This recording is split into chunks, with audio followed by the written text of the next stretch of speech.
Let's just start with this story because I am sick and tired of hearing about him. On one end, you have Jerry Jones saying stand by when it comes to are they still going to sign Odell Beckham Jr. But then on the opposite end, you have ESPN's Jeremy Fowler reporting that he will not sign with the team until the start of free agency in March. Oh, did you hear why, though? He feels like he could be, quote, the crowning jewel of free agency, close quote. Correct. Man, Look, crazy. This is what I've been saying for weeks. He won't work out for anybody because his knee isn't right.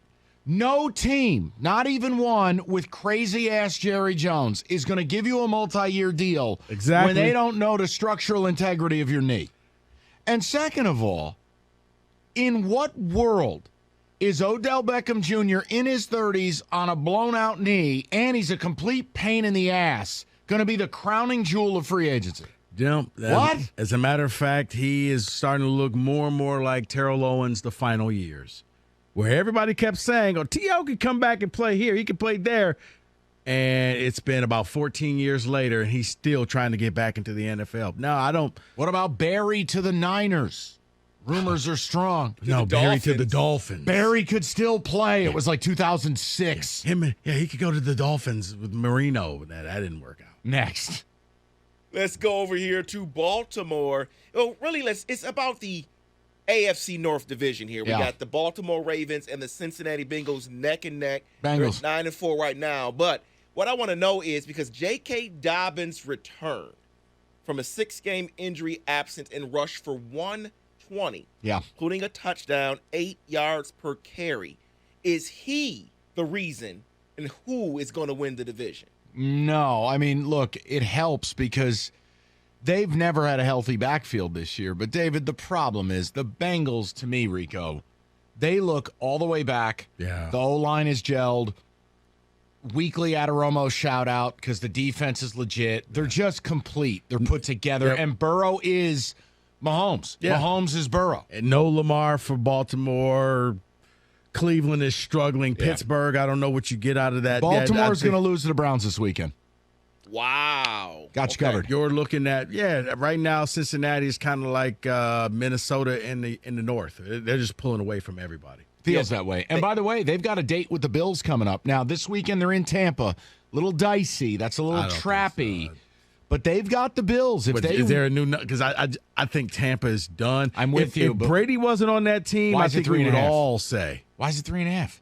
3.5 in favor of Cincy. It's at Tampa, right? Yeah, but who cares? You just said they're booty. Maybe the weather. All right, let's move on. My bad. I sidetracked. The Ravens traveled to Cincinnati to end the year. Goodbye. So, huge game. Bloodbath. The last game of the year. Or maybe Cincinnati's already clinched it, and you know what? The Ravens get an easy win. Look, okay, so let's do this because I keep putting them in here because something happens every day with this organization. And now last night, after the owner meetings, Arizona announced that GM Steve Keim was taking a leave of absence because of health. Now, I'm not accusing them of anything. I'm not whatever, but he's close with the owner. Could this be a wink type thing and say, look, I know I have to fire at the end of the year. I don't want to do this. Wink, wink, health issues. Oh, the old Urban Meyer. Yes. Oh, the headaches. Yeah, the family time and health issues. You know what it could be? It could be an easy way out, a golden parachute. I'm not going to embarrass you. I don't want to fire you, so you'll walk away, and we got to set this up now, so take a few days off so it won't look suspicious. David, I can see that. I don't know. Honestly, I don't understand what's going on with that organization because it's too much talent for them to only have 4 wins this year. By the way, also, Brock Purdy cleared. He will start tonight in Seattle. That was going to be my next thing. Sorry, for you. I apologize. Thursday night football, Brock Purdy will play tonight. So, therefore, my Brandon Ayuk play is back in there because there's no Debo. It helps you a little bit. Let's just hope that nobody gets carted off during the game, David. Let's move over here to New England because the NFL has done it again. Patriots star linebacker Matt Judon had a really good Monday night football game. He had a sack and a half. He has now He's career high 14 and a half sacks through 14 weeks so far this year. And what happens after the game? A random drug test. Shocking. Now, Greg Bell, that covers the Seattle Seahawks, he did report on this, and he says it's a thing in the Seahawks locker room to where they believe that the NFL does this on purpose. They it's do. happened time after time to the Seahawks players. I'm convinced. No. Anytime you see somebody have one of these outer worldly, I believe them. I don't think that's paranoid players. Here's the other thing, David.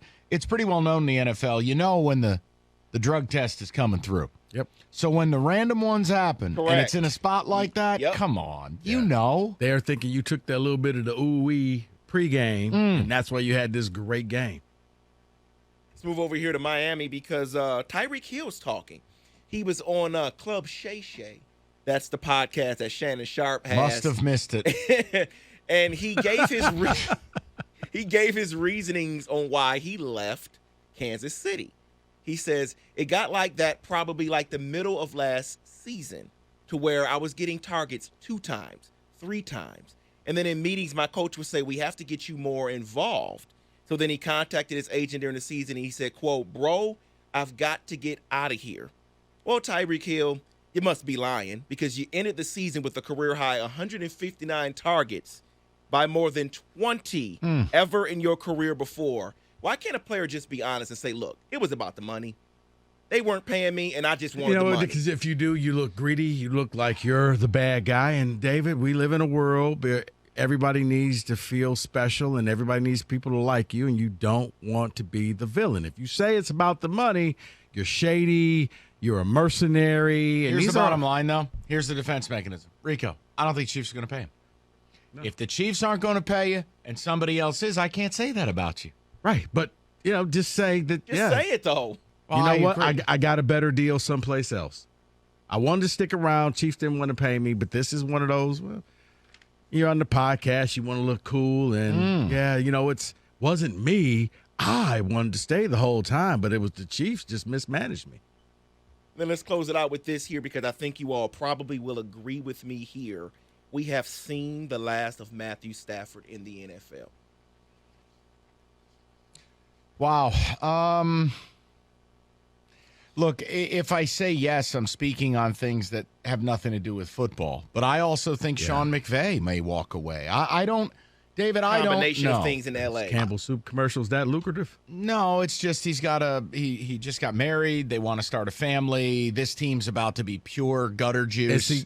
I just feel like you walk away. Or something. Go to Amazon for $15 million next year, and then somebody will call him up, will coach a better team. And I think the same is with Stafford, whereas you're young, you got a bunch of kids, you got a wife. You know what? You both have that Super Bowl ring.